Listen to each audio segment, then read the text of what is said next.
Assalamualaikum warahmatullahi wabarakatuh.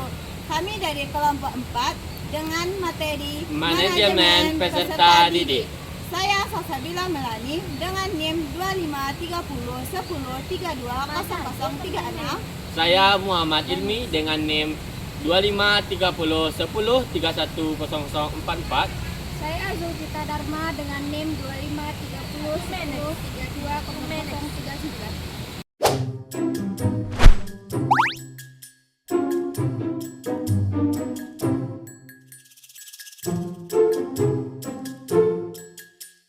Tentang konsep manajemen peserta didik. Konsep manajemen peserta didik terbagi menjadi 4. Yang pertama, pengertian menurut para ahli. Yang kedua, tujuan manajemen peserta didik. Yang ketiga, konsep ruang lingkup manajemen peserta didik. Yang keempat, pentingnya manajemen peserta didik.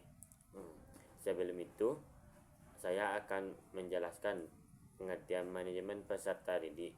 Manajemen peserta didik adalah salah satu bagian dari manajemen pendidikan yang berfokus pada seluruh aktivitas yang berhubungan dengan siswa maupun mahasiswa sebagai objek sekaligus subjek pendidikan. Baiklah, saya akan menjelaskan pengertian menurut para ahli. Yang pertama, menurut Sutisna. Menurutnya, manajemen peserta didik adalah seluruh usaha yang terencana dan sistematis agar siswa dapat belajar secara efektif dan efisien. Yang kedua, menurut Mulyasa. Menurutnya, manajemen peserta didik bukan hanya mencatat data peserta didik, tetapi juga mencangkup usaha perkembangan potensi, minat dan bakat peserta didik. Yang ketiga, menurut Slameto pada tahun 2010, menurutnya proses pengelolaan seluruh kegiatan yang berkaitan dengan siswa agar mereka belajar secara optimal dan mencapai tujuan pendidikan. Dua, tujuan manajemen peserta didik terbagi menjadi 4. Yang pertama,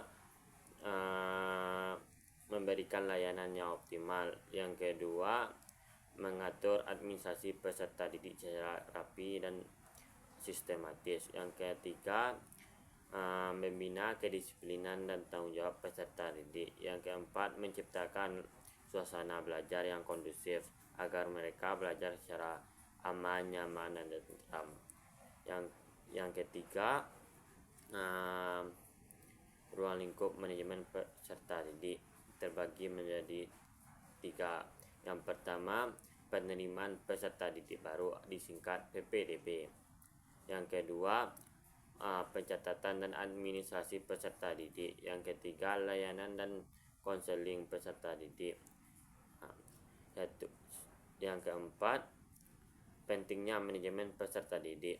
Manajemen peserta didik adalah inti dari pendidikan. Tanpa adanya peserta didik, aktivitas belajar dan mengajar tidak akan ada.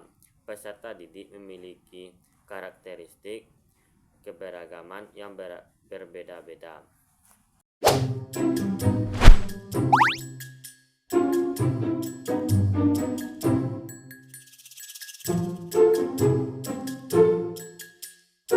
Prinsip-prinsip manajemen peserta didik. Berikut prinsip-prinsip utamanya. 1. Prinsip berorientasi pada kebutuhan dan perkembangan peserta didik. Ini adalah prinsip yang paling fundamental. Prinsip ini menegaskan bahwa semua kegiatan manajemen peserta didik harus dirancang dan dilaksanakan dengan tujuan utama untuk melayani. 2. Prinsip bimbingan dan pengembangan diri. Prinsip ini menekankan bahwa fokus utama harus pada upaya membimbing, mengarahkan, dan mengembangkan potensi siswa. 3. Prinsip kolaborasi atau kemitraan. Prinsip ini menyatakan bahwa manajemen peserta didik bukanlah tugas satu orang atau satu unit saja, melainkan tanggung jawab bersama. 4. Prinsip objektivitas, keadilan, dan transparansi. Prinsip ini menuntut agar semua proses manajemen peserta didik, mulai dari penerimaan, penilaian, hingga pemberian sanksi atau penghargaan. 5. Prinsip fleksibilitas dan adaptabilitas. Prinsip ini menekankan manajemen peserta didik tidak boleh kaku, melainkan harus dinamis, fleksibel, dan mampu beradaptasi. 6. Prinsip akuntabilitas. Prinsip ini berarti bahwa semua kegiatan manajemen peserta didik harus dapat dipertanggungjawabkan, baik secara administratif, finansial, maupun pedagogis pada semua pemangku kepentingan.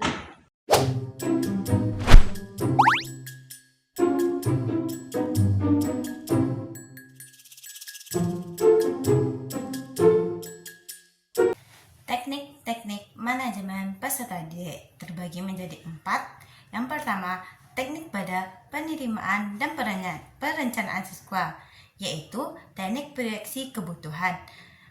Teknik yang memperkirakan jumlah siswa yang akan datang. Teknik seleksi berbasis portofolio, alih-alih hanya mengandalkan nilai ujian. Selanjutnya, teknik asesmen diagnostik. Awal setelah siswa diterima, maka sekolah akan melakukan asesmen singkat. Yang kedua, teknik pada tahap pengembangan dan pembinaan, yaitu teknik-teknik bimbingan dan bimbingan disiplin. Teknik ini berfokus pada perbaikan dan pemulihan. Ketika siswa berbuat salah, guru tidak langsung menghukum, tapi melakukan bimbingan dengan siswa.